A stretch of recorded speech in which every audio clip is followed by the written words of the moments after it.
नमस्कार, स्वागत आहे तुमचं सगळ्यांचं विकास कौस्तुभ आणि मम्मी या चॅनलच्या नवीन एका व्हिडिओमध्ये।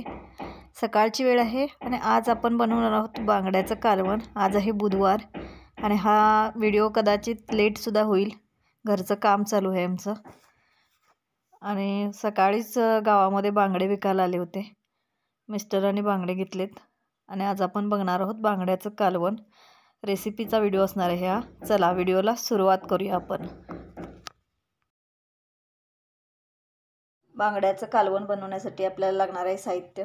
मी तर बांगडे स्वच्छ धुवून घेतलेले आहेत, सकाळीच घेतलेले आहेत।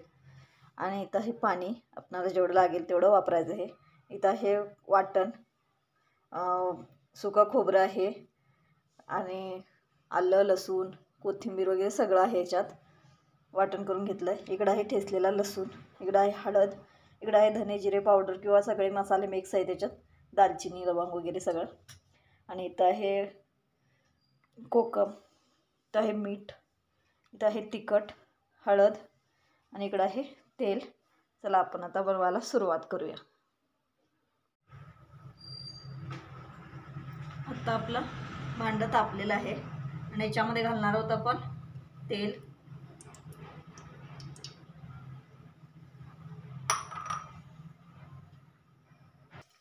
आता आपल्याला तेल तापलेलं आहे आपलं आणि याच्यामध्ये घालणार आहोत आपण ठेचलेला लसूण। लसूण थोडासा परतवून घ्यायचा।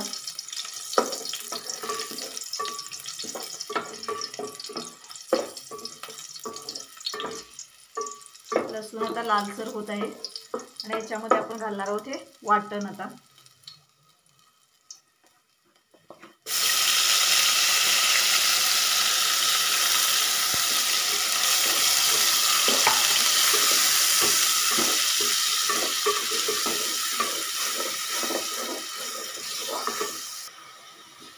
आपलं खोबरं चांगलं परतलंय, याच्यामध्ये आपण घालणार आहोत आता लाल तिखट,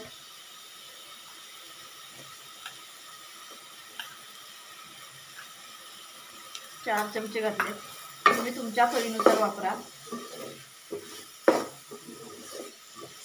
थोडंसं परतवून घेऊया। आता आपण याच्यामध्ये घालणार आहोत धने पावडर, हळद, थोडंसं परतवून घेऊया आपण परत।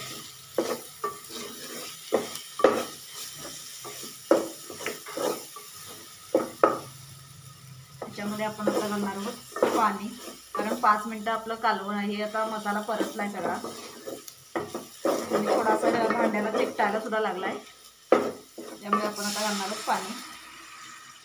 पाणी मी जास्त नाही वापरलंय, हा छोटा तांबे आहे, अर्धा तांबे पाणी वापरलंय आणि तांब्या सुद्धा छोटा आहे हा। आता हे चांगलं मिक्स करून घेऊया आपण। तर आपण घालणार आहोत त्याच्यात कोकम,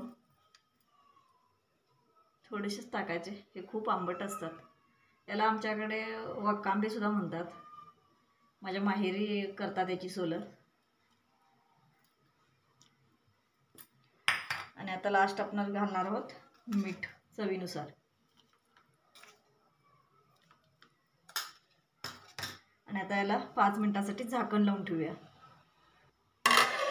याला एक उकळी येऊ देत, नंतर आपण बांगडे घालणार आहोत त्याच्यामध्ये। आता 5 मिनिटं झालेले आहेत आणि याला एक उकळी आली असणार, तेव्हा छान अशी उकळी आले। आपण आता हे धुतलेले चांगले बांगडे होते सगळे ह्याच्यात कालवणमध्ये सोडून घेणार आहोत।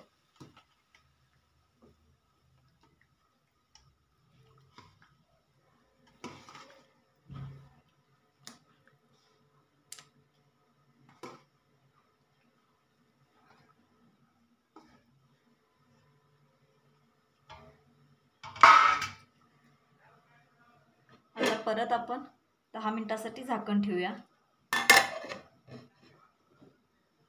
आणि आता 10 मिनिटं झालेले आहेत आणि आपलं कालवण एकदम तयार आहे बघा। याच्यामध्ये थोडीशी कोथिंबीर घाला, कारण आता माझ्याकडे नव्हती कोथिंबीर म्हणून मी घातली नाही। याच्यावर थोडीशी कोथिंबीर सोडलं तरी खूप छान वाटेल। चला आता आपण प्लेटिंग करून घेऊया। इकडं आता आपलं बांगड्याचं कालवण तयार आहे। कांदा, लिंबू आणि बांगड्याचं कालवण, भात आणि पोळा. सकाळी मी पोळे काढले होते मुलांसाठी आणि त्याच्याबरोबर तांदळाची भाकरीसुद्धा खूप छान लागते. पण आता आमच्याकडे सध्याला तर पोळेच आहेत, त्यामुळे पोळ्यासोबतच खायचे. चला, व्हिडिओ आवडल्यास प्लीज लाईक करा, शेअर करा आणि जर कोणी नवीन असाल तर सबस्क्राईबसुद्धा करा, कमेंटसुद्धा करा. चला, परत भेटूया अशाच एका नवीन व्हिडिओमध्ये. तोपर्यंत स्वतःची काळजी घ्या. बाय.